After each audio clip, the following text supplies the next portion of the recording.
Mula sa malungkot na sitwasyon, pinagdaanan mo yung luha, yung pagtatampo na akala mo normal lang na pagsasama, pero dito may mga bagay ka palang hindi alam. May mga bagay palang itinago sa'yo yung person mo na hindi niya sinasabi sa'yo yung pagbabago na nararamdaman niya. Yung pagbabago na nararamdaman niya, akala mo, dala lang ng pagod, dala lang ah, ng mga pangangailangan niya. Akala mo, dahil may pagkukulang ka lang, kaya parang nagbago siya. Pero, iba talaga yung pakiramdam mo eh. Kasi iba yung dati.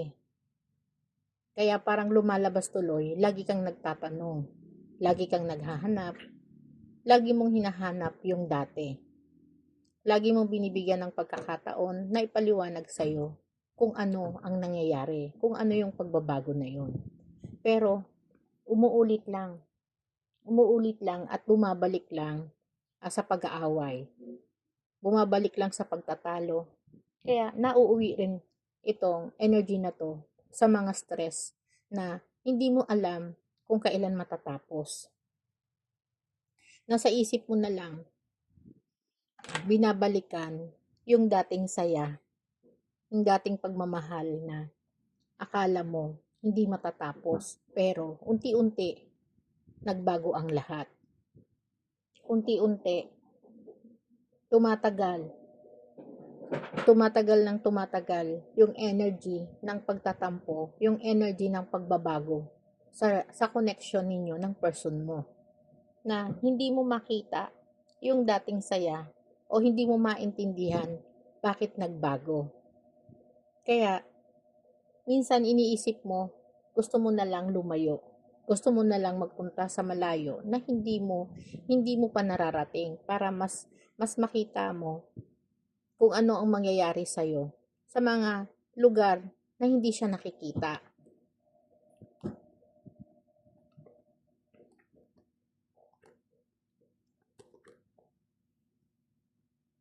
Pero dito, nakikita ko na habang hinihintay mo o binibigyan mo ng pagkakataon na alamin o lapitan ka o hanapin ka ng person mo habang nalilibang ka sa lugar na pinupuntahan mo o sa mga hobby mo sa buhay para hindi mo makita o maalala yung mga pagbabago niya. Pero parang dumating na sa panahon o sa sitwasyon na lagi mo na lang iniisip o nagkakaroon ka ng refleksyon sa sarili mo. Ano ba ang nagawa mo? Bakit hindi siya naging tapat?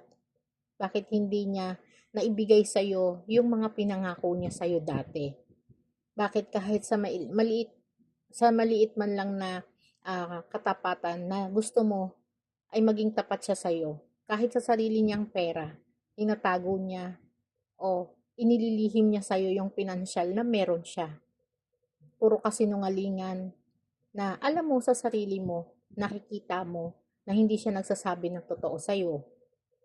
Dahil ikaw mismo, chine-check mo yung cellphone niya, chine-check mo yung wallet niya, na doon sa wallet niya nakikita mo na napakaraming pera pala ang naroroon. Pero ang ibinibigay sa'yo, halos barya lang. Na sa susunod na araw, hindi mo na ulit makikita yung malaking halaga na yun. Kaya itatanong mo, saan napunta yung perang itinago ng person mo? Saan napunta? O paanong nawala? Sino ba yung binibigyan niya? Kaya dumadami yung tanong mo sa sarili mo.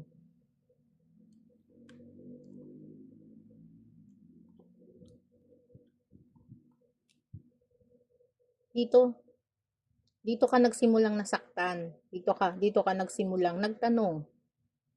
Kasi yung katapatan mo, parang hindi niya nasusuklian ng totoong katapatan. Parang ikaw lang yung nagiging tapat sa kanya. Pero pagdating sa kanya, napakalaki ng pagbabago.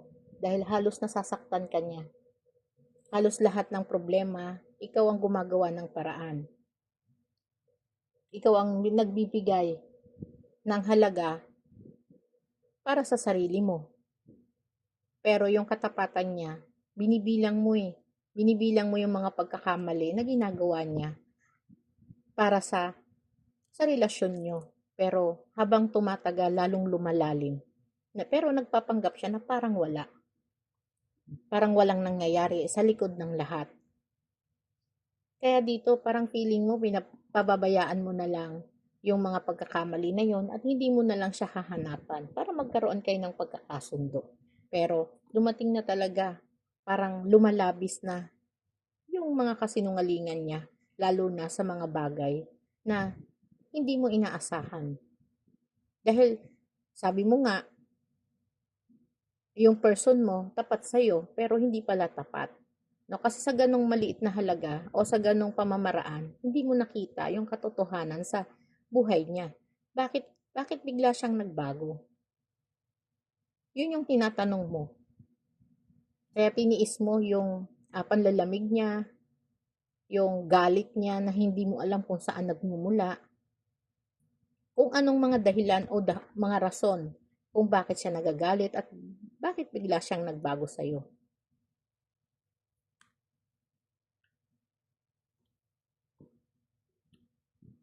Minsan natatanong mo ang sarili mo, saan ka ba nagkamali? Ano bang nagawa mo? Ano ba ang kasalanan mo? Minsan nawawalan ka na rin ng ganang mabuhay.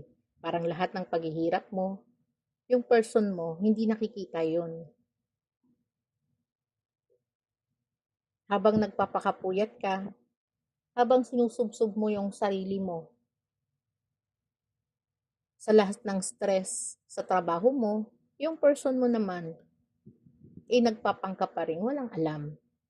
Huhulaan mo ulit, itatanong mo ulit, pero ang magiging resulta, pag-aaway. Kaya parang feeling mo nasa maling landas ka. Kaya akala niya nagsiselos ka. Hindi niya inaamin sa sarili niya na may mga pagkukulang siya, may mga nagagawa siya na alam niya sa sarili niya na nagtatago siya ng katotohanan.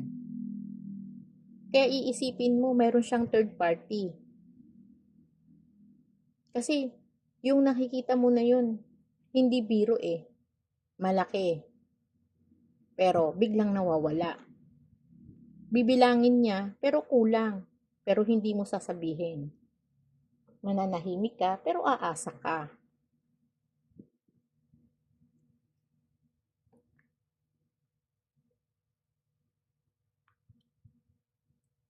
Pero yung pag-asa na yon, nauuwi pa rin sa pagtatalo. At syempre, ang person mo hindi pa rin yun magpapatalo sa iyo. Idedepensa pa rin niya yung kamalian niya. Pero sa huli disappointed ka pa rin. Pero sabi nga, ang katotohanan hindi maitatago dahil mananagot ang may sala. Kaya kahit hindi mo siya sabihan o panoorin mo lang siya sa ginagawa niyang mga kasinungalingan, makikita mo dahil may gabay ka, makikita mo yon. At yung gabay mo ang magtuturo at magpapaalam sa mga pagkakamali niya, sa mga kasinungalingan niya. Kaya hindi ka ngayon magtitiwala na kasi alam mo nang sinungaling siya. Pero patuloy ka pa rin, pinagpapatuloy mo pa rin ang buhay mo hanggang makuha mo yung tagumpay na gusto mo. Kaya ginagawa mo, nagpo-focus ka lang. Kaya kahit nasasaktan ng isip mo, nasasaktan ng puso mo, hindi mo na pinapansin ang lahat. Kaya umaani ka ng napakaganda at nagtatagumpay ka dahil hindi ka nagpo-focus sa mga negative. At sa talento mo rin, na minahal mo, kaya nagdala sa'yo ng pag-unlad. At sa huli, parang nasanay ka na lang, nasanay ka na lang mag-isa at naging matatag ka na. Nasabi mo sa sarili mo na hindi ka na magpapaabuso. Hindi mo na ititrap yung sarili mo sa mga taong hindi ka naman kayang mahalin. Sa mga taong hindi naman naging tapat sa'yo. Sa mga tao na akala mo tapat sa'yo, pero niloko ka lang.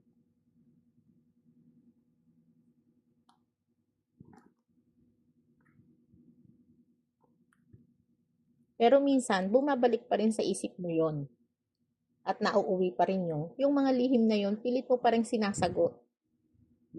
Kaya sabi sa'yo ng the moon, ano man yung mga nakatago na yon, itago mo na lang sa isip mo. Itago mo na lang din sa puso mo. Dahil marami naman ng blessing na dumarating sa'yo. Dahil sa dami ng responsibilidad mo at dami ring umaasa sa'yo, mag-focus ka lang. Mag-focus ka lang kasi si King of Pentacles, no, gagawa ng maraming pera to. At makakamit mo, unti-unti, yung perang itinatago sa'yo, yung perang ginagawa sa'yo, yung mga kasinungalingan na hindi sinasabi sa'yo. Dahil si Queen of Pentacles, ay si King of Pentacles, ang energy na meron ka, mag-focus ka lang. At si The Magician, no, gawin mo lang, gamitin mo lang yung skill mo. Dahil diyan, sa skill mo, mamamanifest mo ang lahat. Magtatagumpay ka. Mag-focus ka lang kasi very powerful ang energy mo. Kaya walang imposible sa mga pangarap mo at magiging balanse at magiging kalmado ka kahit alam mong hindi siya tapat sa'yo. Basta i-focus mo lang sa pangarap mo at mahalin mo yung sarili mo. Magtatagumpay ka. Aanhin mo naman ang pag-ibig kung hindi ka naman kayang mahalin. Hangarin mo na lang ang tagumpay. Hangarin mo na lang ang pag-unlad at maging kalmado ka at maging matatag.